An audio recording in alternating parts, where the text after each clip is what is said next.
ഓം ശാന്തി. 22/11/24 പ്രഭാതമുരളി ബാബ്ദാദ മധുബൻ.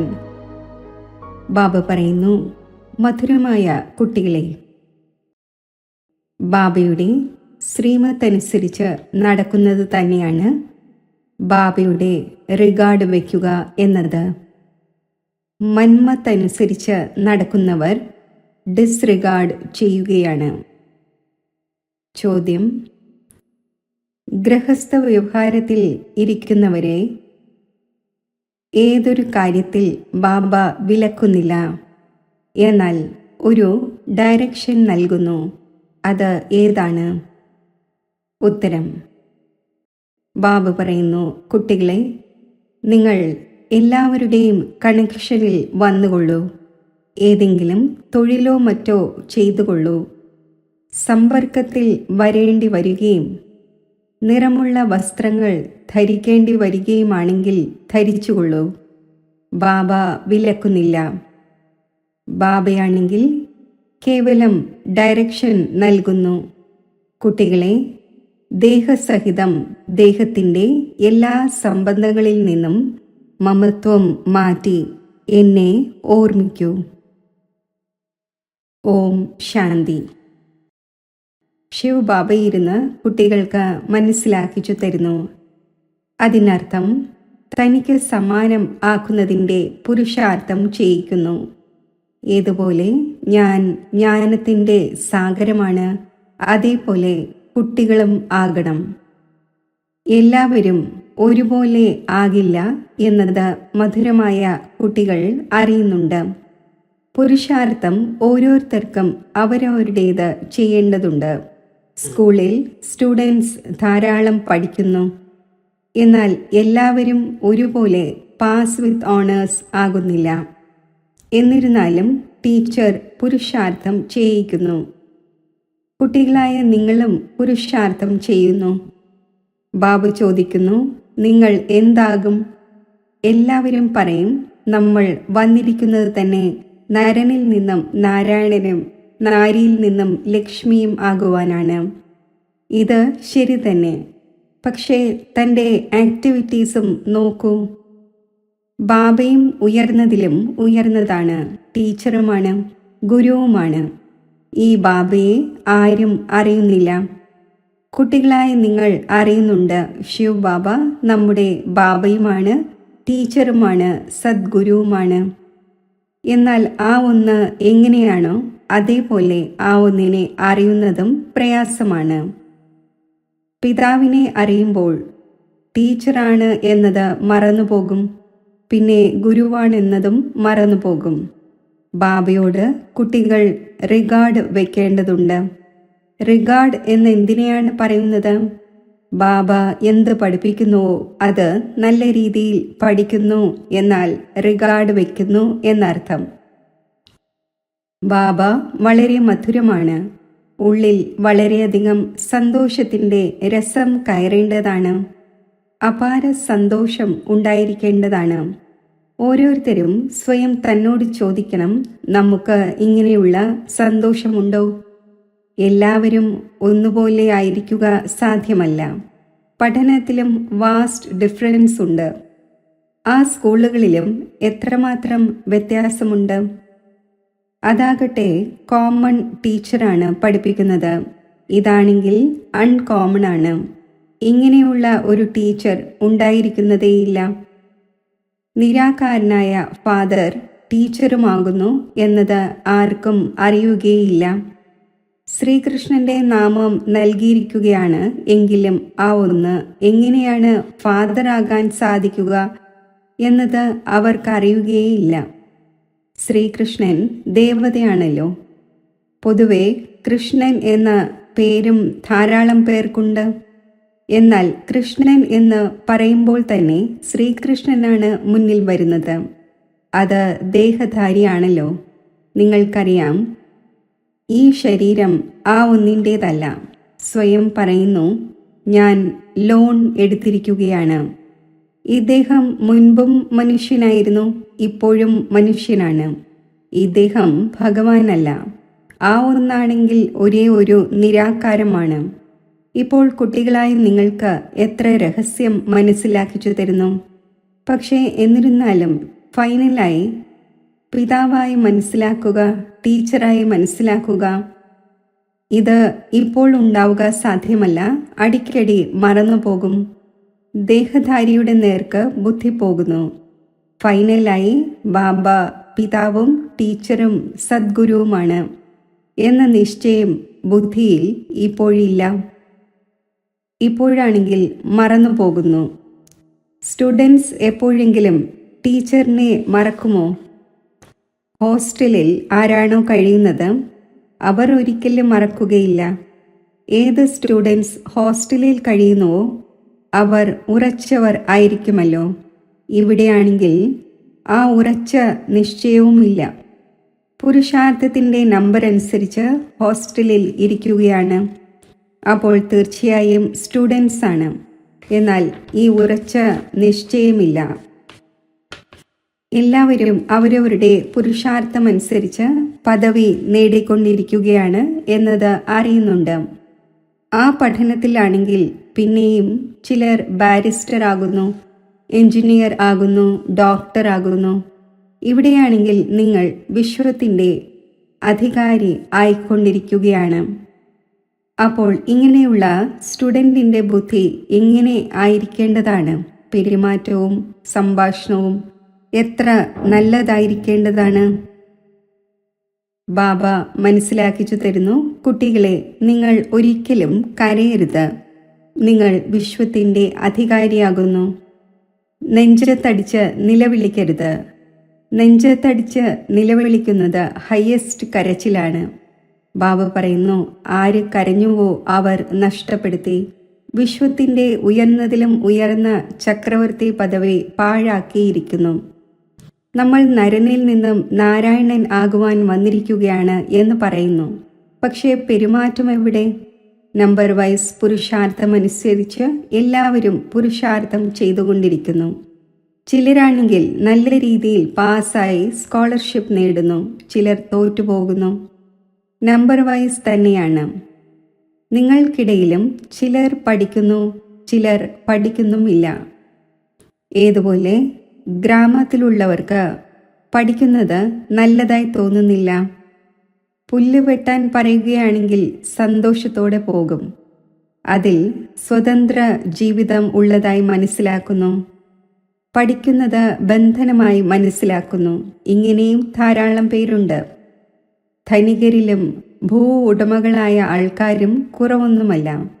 സ്വയം ഇൻഡിപെൻഡൻറ്റും വളരെ സന്തോഷത്തിലുമാണ് എന്ന് കരുതുന്നു. അതിന് തൊഴിൽ എന്ന പേരില്ലല്ലോ. ഓഫീസിലും മറ്റുമാണെങ്കിൽ മനുഷ്യർ തൊഴിൽ ചെയ്യുന്നുവല്ലോ. ഇപ്പോൾ കുട്ടികളായ നിങ്ങളെ ബാബ വിശ്വത്തിൻ്റെ അധികാരിയാക്കുവാൻ പഠിപ്പിക്കുന്നു. തൊഴിലിനു വേണ്ടിയല്ല പഠിപ്പിക്കുന്നത്. നിങ്ങളാണെങ്കിൽ ഈ പഠനത്തിലൂടെ വിശ്വത്തിൻ്റെ അധികാരിയാകുന്നവരാണ്. വളരെ ഉയർന്ന പഠനമാണ്. നിങ്ങൾ വിശ്വത്തിൻ്റെ അധികാരി, തീർത്തും ഇൻഡിപെൻഡൻ്റ് ആകുന്നു. കാര്യം എത്ര സിമ്പിളാണ്. ഒരേ ഒരു പഠനമാണ്. അതിലൂടെ നിങ്ങൾ ഇത്രയും ഉയർന്ന മഹാരാജാവും മഹാറാണിയുമാകുന്നു. അതും പവിത്രമാണ്. നിങ്ങൾ പറയുന്നു, ഏത് ധർമ്മത്തിലുള്ളവരായാലും വന്ന് പഠിക്കാം. ഈ പഠനം വളരെ ഉയർന്നതാണ് എന്ന് മനസ്സിലാക്കും. വിശ്വത്തിൻ്റെ അധികാരിയാകുന്നു. ഇത് ബാബയാണ് പഠിപ്പിക്കുന്നത്. ഇപ്പോൾ നിങ്ങളുടെ ബുദ്ധി എത്ര വിശാലമായിരിക്കുകയാണ്. പരിധിയുള്ള ബുദ്ധിയിൽ നിന്നും പരിധിയില്ലാത്ത ബുദ്ധിയിലേക്ക് വന്നിരിക്കുകയാണ്.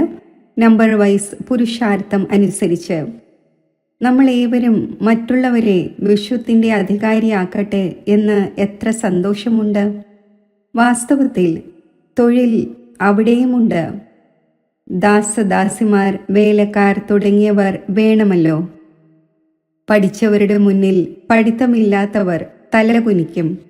അതിനാൽ ബാബ പറയുന്നു, നല്ല രീതിയിൽ പഠിക്കൂ. അപ്പോൾ നിങ്ങൾക്ക് ഇതാകുവാൻ സാധിക്കും. നമ്മൾ ഇതാകും എന്ന് പറയുകയും ചെയ്യുന്നു. എന്നാൽ പഠിക്കാതിരുന്നാൽ എന്താകും? പഠിക്കുന്നില്ല. അപ്പോൾ പിന്നെ ബാബയെ ഇത്രയും റിഗാർഡോടുകൂടി ഓർമ്മിക്കുന്നില്ല. ബാബ പറയുന്നു, എത്ര നിങ്ങൾ ഓർമ്മിക്കുമോ അപ്പോൾ നിങ്ങളുടെ വികർമ്മം വിനാശമാകും. ബാബ അങ്ങ് നടത്തിക്കുന്നത് പോലെ എന്ന് കുട്ടികൾ പറയുന്നു. ബാബയും ഇദ്ദേഹത്തിലൂടെ തന്നെയാണല്ലോ മതം നൽകുക.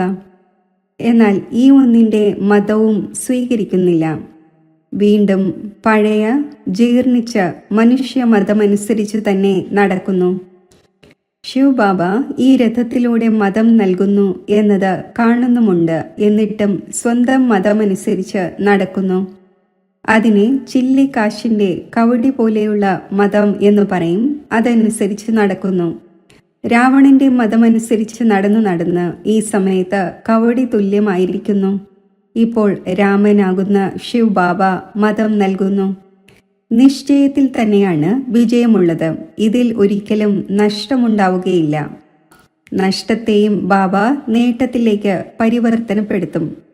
എന്നാൽ നിശ്ചയബുദ്ധിയുള്ളവരെ, സംശയബുദ്ധിയുള്ളവർ ഉള്ളിൽ ശ്വാസം മുട്ടിക്കൊണ്ടിരിക്കും. നിശ്ചയബുദ്ധി ഉള്ളവർ ഒരിക്കലും ശ്വാസം മുട്ടില്ല. ഒരിക്കലും നഷ്ടമുണ്ടാവുകയില്ല. ബാബ സ്വയം ഗ്യാരണ്ടി നൽകുന്നു. ശ്രീമത്ത് അനുസരിച്ച് നടക്കുന്നതിലൂടെ ഒരിക്കലും അമംഗളം ഉണ്ടാവുക സാധ്യമല്ല. മനുഷ്യമതത്തെ ദേഹധാരിയുടെ മതം എന്ന് പറയുന്നു. ഇവിടെയാണെങ്കിൽ മനുഷ്യമതം തന്നെയാണുള്ളത്. മനുഷ്യമതം, ഈശ്വരീയ മതം, ദേവതാ മതം എന്ന് പാടപ്പെടുന്നുമുണ്ട്. ഇപ്പോൾ നിങ്ങൾക്ക് ഈശ്വരീയ മതം ലഭിച്ചിരിക്കുന്നു. അതിലൂടെ നിങ്ങൾ മനുഷ്യനിൽ നിന്നും ദേവതയാകുന്നു. പിന്നെ അവിടെ സ്വർഗത്തിൽ നിങ്ങൾ സുഖം തന്നെ നേടുന്നു. ദുഃഖത്തിൻ്റെ ഒരു കാര്യവുമില്ല. അതും സ്ഥായിയായ സുഖമാകുന്നു. ഈ സമയത്ത് നിങ്ങൾക്ക് ഫീലിംഗിൽ കൊണ്ടുവരേണ്ടതുണ്ട്. ഭാവിയുടെ ഫീലിംഗ് വരുന്നു. ഇപ്പോൾ ഇത് ശ്രീമത്ത് ലഭിക്കുന്ന പുരുഷോത്തമ സംഗമയുഗമാണ്.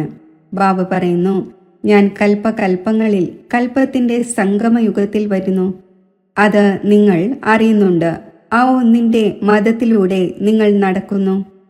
ബാബ പറയുന്നു, കുട്ടികളെ, ഗൃഹസ്ഥ വ്യവഹാരത്തിൽ ഇരുന്നു കൊള്ളൂ. നിങ്ങൾ വസ്ത്രവും മറ്റും മാറ്റണം എന്ന് ആരാണ് പറയുന്നത്? എന്തും ധരിച്ചുകൊള്ളൂ. വളരെ പേരുമായി കണക്ഷനിൽ വരേണ്ടി വരുന്നു. നിറമുള്ള വസ്ത്രങ്ങൾക്ക് വിലക്കൊന്നുമില്ല. ഏത് വസ്ത്രവും അണിഞ്ഞുകൊള്ളൂ. ഇതുമായി ഒരു ബന്ധവുമില്ല. ബാബ പറയുന്നു, ദേഹസഹിതം ദേഹത്തിൻ്റെ എല്ലാ സംബന്ധങ്ങളും ഉപേക്ഷിക്കൂ. ബാക്കി എല്ലാം ധരിച്ചുകൊള്ളൂ. കേവലം സ്വയം ആത്മാവാണ് എന്ന് മനസ്സിലാക്കി ബാബയെ ഓർമ്മിക്കൂ. ഈ ഉറച്ച നിശ്ചയം വരുത്തൂ. ആത്മാവ് തന്നെയാണ് പതീതവും പാവനവുമാകുന്നത് എന്നതും അറിയുന്നുണ്ട്. മഹാത്മാവിനെയും മഹാൻ ആത്മാവ് എന്നാണ് പറയുക. മഹാൻ പരമാത്മാവ് എന്ന് പറയില്ല. പറയുന്നതും ശോഭിക്കില്ല. മനസ്സിലാക്കേണ്ട എത്ര നല്ല പോയിന്റ്സാണ്. സദ്ഗുരു സർവർക്കും സദ്ഗതി നൽകുന്നവനാണ്. അപ്പോൾ ഒരേ ഒരു ബാബയാണ്. അവിടെ ഒരിക്കലും അകാല മൃത്യു ഉണ്ടാകുന്നില്ല. ഇപ്പോൾ കുട്ടികളായി നിങ്ങൾ മനസ്സിലാക്കുന്നുണ്ട്. ബാബ നമ്മളെ വീണ്ടും ഇങ്ങനെ ദേവതയാക്കുന്നു. മുൻപ് ഇത് ബുദ്ധിയിൽ ഉണ്ടായിരുന്നില്ല. കൽപ്പത്തിൻ്റെ ആയുസ് എത്രയാണ് ഇതും അറിഞ്ഞിരുന്നില്ല. ഇപ്പോഴാണെങ്കിൽ മുഴുവൻ സ്മൃതിയും വന്നു. ആത്മാവിനെ തന്നെയാണ് പാപാത്മാവ്, പുണ്യാത്മാവ് എന്ന് പറയുന്നത് എന്നതും കുട്ടികൾ മനസ്സിലാക്കുന്നു.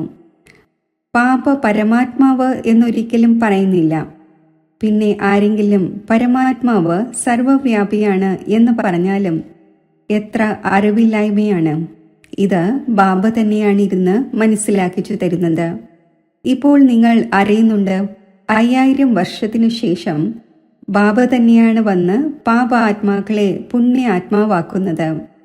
ഒരാളെയല്ല, എല്ലാ കുട്ടികളെയും ആക്കുന്നു. ബാബ പറയുന്നു, കുട്ടികളായ നിങ്ങളെ ആക്കുന്നവൻ പരിധിയില്ലാത്ത പിതാവായ ഞാൻ തന്നെയാണ്. തീർച്ചയായും കുട്ടികൾക്ക് പരിധിയില്ലാത്ത സുഖം നൽകും. സത്യയുഗത്തിലുള്ളത് പവിത്ര ആത്മാക്കളാണ്. രാവണന്റെ മേൽ ജയം നേടുന്നതിലൂടെ തന്നെയാണ് നിങ്ങൾ പുണ്യ ആത്മാവായി മാറുന്നത്. നിങ്ങൾ ഫീൽ ചെയ്യുന്നു മായ എത്ര വിഘ്നമിടുന്നു, പൂർണ്ണമായും ശ്വാസം മുട്ടിക്കുന്നു. നിങ്ങൾ മനസ്സിലാക്കുന്നുണ്ട് മായയോടുള്ള യുദ്ധം എങ്ങനെയാണ് നടക്കുന്നത്. അവർ പിന്നെ കൗരവരുടെയും പാണ്ഡവരുടെയും യുദ്ധവും സൈന്യവും മറ്റും എന്തെല്ലാം ഇരുന്ന് കാണിച്ചിരിക്കുകയാണ്.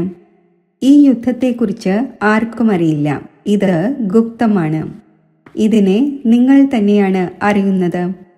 മായയോട് നമ്മൾ ആത്മാക്കൾക്ക് യുദ്ധം ചെയ്യേണ്ടതുണ്ട്. ബാബ പറയുന്നു, നിങ്ങളുടെ ഏറ്റവും വലിയ ശത്രു കാമം തന്നെയാണ്. യോഗബലത്തിലൂടെ നിങ്ങൾ ഇതിൻ്റെ മേൽ വിജയം നേടുന്നു.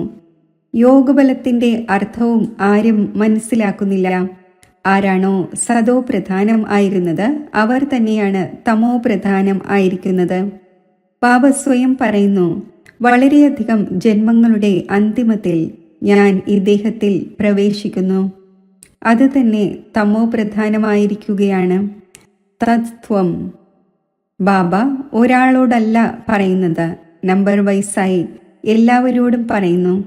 നമ്പർ വൈസ് ആരെല്ലാമാണ് എന്നത് ഇവിടെ നിങ്ങൾക്ക് മനസ്സിലായി. മുന്നോട്ടു പോകവേ നിങ്ങൾക്ക് വളരെയധികം മനസ്സിലാകും. നിങ്ങൾക്ക് മാലയുടെ സാക്ഷാത്കാരം നൽകും. സ്കൂളിൽ ട്രാൻസ്ഫർ ആകുമ്പോൾ എല്ലാം അറിയാൻ കഴിയുന്നുവല്ലോ. റിസൾട്ട് മുഴുവൻ പുറത്തു വരുന്നു. ബാബ പുത്രിയോട് ചോദിച്ചു, നിങ്ങളുടെ പരീക്ഷയുടെ പേപ്പർ എവിടെ നിന്നാണ് വരുന്നത്? ലണ്ടനിൽ നിന്നും എന്ന് പറഞ്ഞു.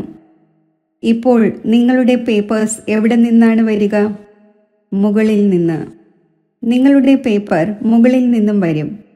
എല്ലാ സാക്ഷാത്കാരവും കാണും. എങ്ങനെയുള്ള വണ്ടർഫുൾ പഠനമാണ്! ആരാണ് പഠിപ്പിക്കുന്നത്? ആർക്കും അറിയില്ല. ശ്രീകൃഷ്ണ ഭഗവാൻ വാച എന്ന് പറയുന്നു, പഠനത്തിൽ എല്ലാവരും നമ്പർ വൈസാണ്. അപ്പോൾ സന്തോഷവും നമ്പർ വൈസായിരിക്കും. അതീന്ദ്രിയ സുഖത്തെക്കുറിച്ച് ഗോപഗോപികമാരോട് ചോദിക്കൂ എന്ന മഹിമയുള്ളത് പിന്നീടുള്ള കാര്യമാണ്. ബാബ മനസ്സിലാക്കിച്ചു തന്നിട്ടുണ്ട്. ഈ കുട്ടികൾ ഒരിക്കലും വീഴുന്നവരല്ല എന്ന് ബാബ അറിയുന്നുണ്ടെങ്കിലും എന്തുണ്ടാകും എന്നറിയില്ല. പഠനമേ പഠിക്കുന്നില്ല, ഭാഗ്യത്തിലില്ല. സ്വന്തം വീട് സജ്ജമാക്കൂ എന്ന് ഒരൽപ്പം അവരോട് പറഞ്ഞുവെങ്കിൽ ആ ലോകത്തിലേക്ക് ഉടനെ പൊയ്ക്കളയും. എവിടെ നിന്നും മാറി എവിടേക്ക് പോകുന്നു? അവരുടെ പെരുമാറ്റവും സംസാരവും പ്രവൃത്തിയും തന്നെ ഇങ്ങനെയാകുന്നു. നമുക്ക് അഥവാ ഇത്രയും ലഭിച്ചെങ്കിൽ നമ്മൾ പോയി പ്രത്യേകം കഴിഞ്ഞേനെ എന്ന് വിചാരിക്കുന്നു. പെരുമാറ്റത്തിലൂടെ മനസ്സിലാകുന്നു. ഇതിൻ്റെ അർത്ഥം നിശ്ചയമില്ല, നിസ്സഹായരായി ഇരിക്കുന്നു. വളരെ പേരുണ്ട്, അവർ ജ്ഞാനത്തിൻ്റെ ഗ പോലും അറിയുന്നില്ല, അതായത് അക്ഷരം പോലും അറിയുന്നില്ല. ഒരിക്കലും ഇരിക്കുന്നുമില്ല. മായ പഠിക്കാൻ അനുവദിക്കുന്നില്ല. ഇങ്ങനെയുള്ളവർ എല്ലാ സെൻറ്റേഴ്സിലുമുണ്ട്. ഒരിക്കലും പഠിക്കാൻ വരുന്നില്ല. വണ്ടറാണല്ലോ, എത്ര ഉയർന്ന നോളജാണ്! ഭഗവാനാണ് പഠിപ്പിക്കുന്നത്. ഈ കാര്യം ചെയ്യരുത് എന്ന് ബാബ പറയുകയാണെങ്കിൽ അംഗീകരിക്കുകയില്ല. തീർച്ചയായും തലകീഴായ കാര്യം ചെയ്ത് കാണിക്കും. രാജധാനി സ്ഥാപിതമായി കൊണ്ടിരിക്കുകയാണ്. അതിൽ ഓരോ പ്രകാരത്തിലുള്ളവരും വേണമല്ലോ. മുകളിൽ നിന്നും താഴെ വരെ എല്ലാവരും തയ്യാറാകുന്നു. പദവിയിൽ വ്യത്യാസം ഉണ്ടായിരിക്കുമല്ലോ.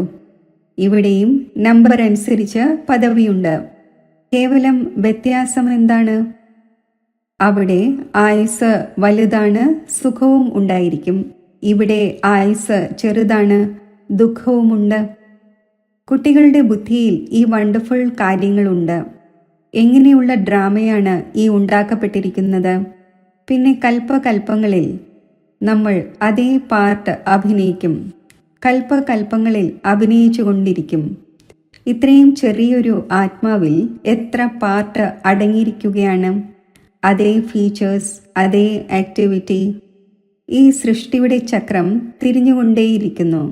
മുൻകൂട്ടി തയ്യാറാക്കപ്പെട്ടത് ഉണ്ടായിക്കൊണ്ടിരിക്കുന്നു. ഈ ചക്രം വീണ്ടും റിപ്പീറ്റാകും. സതോ പ്രധാനം സതോ രജോ തമോയിൽ വരും. ഇതിൽ കുഴങ്ങിപ്പോകേണ്ട കാര്യമില്ല. ശരി, സ്വയം ആത്മാവാണെന്ന് മനസ്സിലാക്കുന്നുണ്ടോ? ആത്മാവിൻ്റെ പിതാവ് ശിവ് ബാബയാണ്. ഇത് മനസ്സിലാക്കുന്നുണ്ടല്ലോ. ആര് സതോ പ്രധാനമാകുന്നു അവർ പിന്നെ തമോ പ്രധാനമാകുന്നു. വീണ്ടും ബാബയെ ഓർമ്മിക്കൂ. അപ്പോൾ സതോ പ്രധാനമായി മാറും. ഇത് നല്ലതാണല്ലോ. ഇവിടം വരെ നിന്നു പോകരുത്. പറയൂ, പരിധിയില്ലാത്ത ബാബ ഈ സ്വർഗത്തിൻ്റെ സമ്പത്ത് നൽകുകയാണ്. ആ ഒന്ന് പതീത പാവനാണ്. ബാബ നോളജ് നൽകുന്നു. ഇതിൽ ശാസ്ത്രങ്ങളുടെയും മറ്റും കാര്യമേ ഇല്ല. ശാസ്ത്രങ്ങൾ തുടക്കം മുതലേ എവിടെ നിന്നും വരാനാണ്? ഇതാണെങ്കിൽ വളരെ പേർ ആകുമ്പോഴാണ് പിന്നീട് ഇരുന്ന് ശാസ്ത്രങ്ങൾ ഉണ്ടാക്കുന്നത്. സത്യയുഗത്തിൽ ശാസ്ത്രങ്ങൾ ഉണ്ടായിരിക്കുന്നില്ല. പാരമ്പര്യമായി ഒരു വസ്തുവുമില്ല. നാമരൂപങ്ങൾ മാറിക്കൊണ്ടേയിരിക്കും. ശരി, മധുരമധുരമായ വളരെ കാലം വേർപിരിഞ്ഞ ശേഷം തിരിച്ചു കിട്ടിയ കുട്ടികൾക്ക് മാതാവും പിതാവുമായ ബാബ് ദാദയുടെ സ്നേഹസ്മരണകൾ. Good morning. ആത്മീയ പിതാവിൻ്റെ ആത്മീയ കുട്ടികൾക്ക് നമസ്തേ. ധാരണയ്ക്കുള്ള മുഖ്യസാരം: ഒരിക്കലും നെഞ്ചത്തടിച്ച് നിലവിളിക്കരുത്. ബുദ്ധിയിലുണ്ടായിരിക്കണം, നമ്മൾ വിശ്വത്തിൻ്റെ അധികാരി ആകുന്നവരാണ്. നമ്മുടെ പെരുമാറ്റവും സംഭാഷണവും വളരെ നല്ലതായിരിക്കണം. ഒരിക്കലും കരയരുത്. നിശ്ചയബുദ്ധിയായി ഒരു ബാബയുടെ മതത്തിലൂടെ നടന്നുകൊണ്ടിരിക്കണം. ഒരിക്കലും കുഴങ്ങിപ്പോവുകയോ ശ്വാസം മുട്ടുകയോ ചെയ്യരുത്. നിശ്ചയത്തിൽ തന്നെയാണ് വിജയമുള്ളത്. അതിനാൽ തൻ്റെ ചില്ലി കാശിൻ്റെ മതം ഉപയോഗിക്കരുത്. വരദാനം: ഏതൊരു പരിതസ്ഥിതിയിലും ഫുൾ സ്റ്റോപ്പ് ഇട്ട് സ്വയം തന്നെ പരിവർത്തനപ്പെടുത്തുന്ന സർവരുടെയും ആശീർവാദങ്ങൾക്ക് പാത്രമായി ഭവിക്കട്ടെ. ഏതൊരു പരിതസ്ഥിതിയിലും ഫുൾ സ്റ്റോപ്പ് ഇടാൻ സാധിക്കുന്നത് ബിന്ദു സ്വരൂപമായ ബാബയുടെയും ബിന്ദു സ്വരൂപമായ ആത്മാവിൻ്റെയും രണ്ടിൻ്റെയും സ്മൃതി ഉണ്ടായിരിക്കുമ്പോഴാണ്. കൺട്രോളിംഗ് പവർ ഉണ്ടായിരിക്കണം. ഏത് കുട്ടികളാണോ ഏതൊരു പരിതസ്ഥിതിയിലും സ്വയം തന്നെ പരിവർത്തനപ്പെടുത്തി ഫുൾ സ്റ്റോപ്പ് ഇടുന്നതിൽ സ്വയം തന്നെ ആദ്യം ഓഫർ ചെയ്യുന്നത്, അവർ ആശീർവാദങ്ങൾക്ക് പാത്രമാകുന്നു. അവർക്ക് സ്വയം തൻ്റെയും ആശീർവാദങ്ങൾ, അതായത് സന്തോഷം ലഭിക്കുന്നു. ബാബയിലൂടെയും ബ്രാഹ്മണ പരിവാരത്തിലൂടെയും ആശീർവാദങ്ങൾ ലഭിക്കുന്നു. സ്ലോഗൻ: എന്ത് സങ്കല്പിക്കുന്നുവോ അതിൽ ഇടയ്ക്കിടയ്ക്ക് ദൃഢതയുടെ മുദ്ര പതിപ്പിക്കൂ. അപ്പോൾ വിജയിയായി മാറും. ഓം ശാന്തി.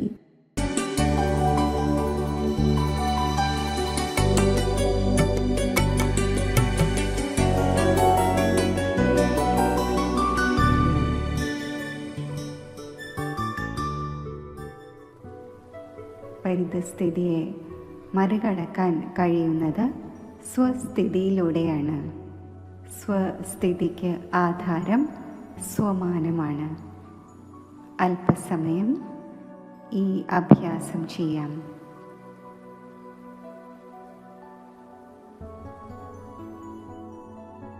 പരിധിയില്ലാത്ത വിരക്തഭാവം എൻ്റെ ഉള്ളിൽ കൊണ്ടുവന്ന് ഞാൻ പരിധിയുള്ള സർവ ആശ്രയങ്ങളുടെയും തീരങ്ങൾ ഉപേക്ഷിക്കുകയാണ്.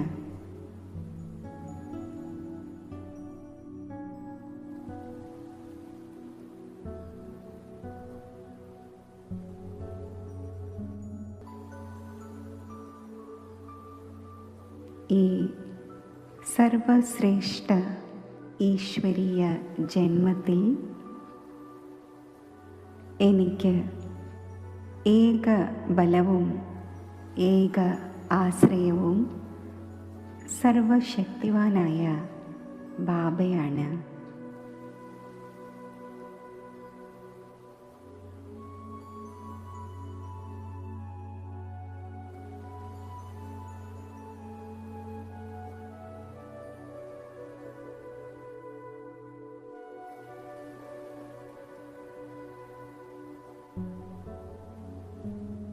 ബാബയാകുന്ന മഹാജ്യോതിയിൽ എൻ്റെ മനസ്സും ബുദ്ധിയും ഏകാഗ്രമാകുമ്പോൾ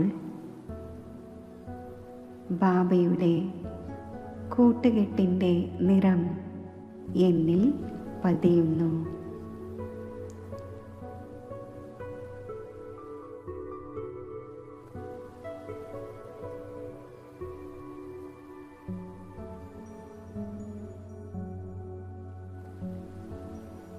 സർവശക്തിവാനായ ബാബയുടെ സാമീപ്യം എന്നെ സർവശക്തി സമ്പന്നമാക്കുന്നു.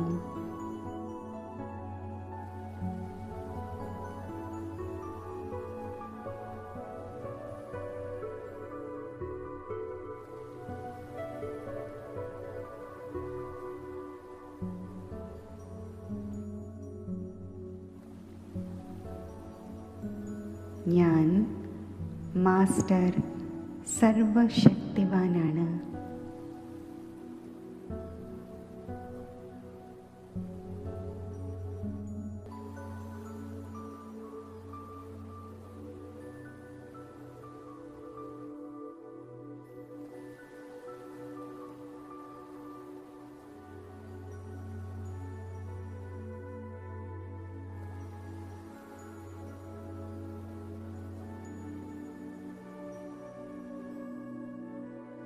ബാബയുടെ ഈ സർവശ്രേഷ്ഠ സംഘത്തിലൂടെ ഞാൻ ലൈറ്റ് മൈറ്റ് സ്വരൂപമാകുന്നു.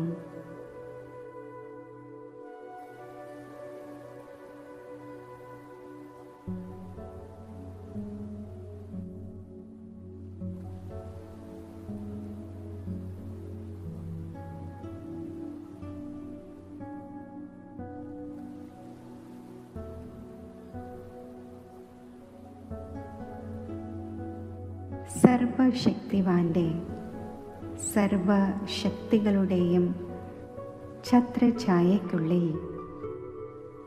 സ്ഥിതി ചെയ്യുമ്പോൾ ഞാൻ സർവ വിപരീത പരിതസ്ഥിതികളിൽ നിന്നും സുരക്ഷിതമാണ്.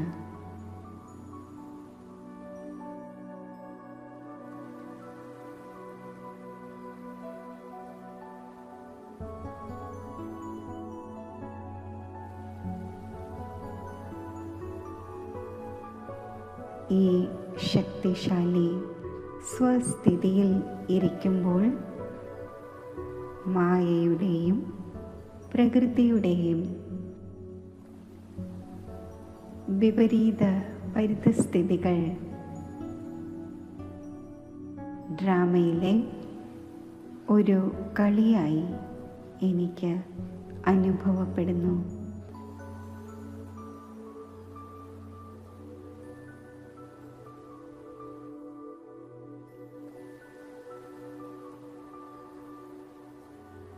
ഒരു ബാബ രണ്ടാമതായി ആരുമില്ല എന്ന ഈ ശക്തിശാലി സ്ഥിതിയിൽ സ്ഥിതി ചെയ്യുമ്പോൾ സർവ ഈശ്വരീയ പ്രാപ്തികളാലും ആത്മാവ് അലങ്കരിക്കപ്പെടുന്നു.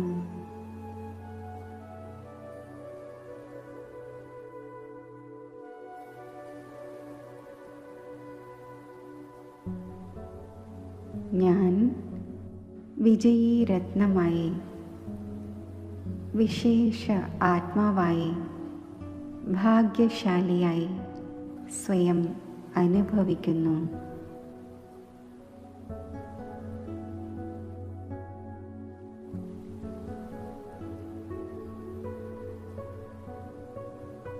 സാകാരത്തിലും ബാബ് ദാദയുടെ വരദാനി ഹസ്തവും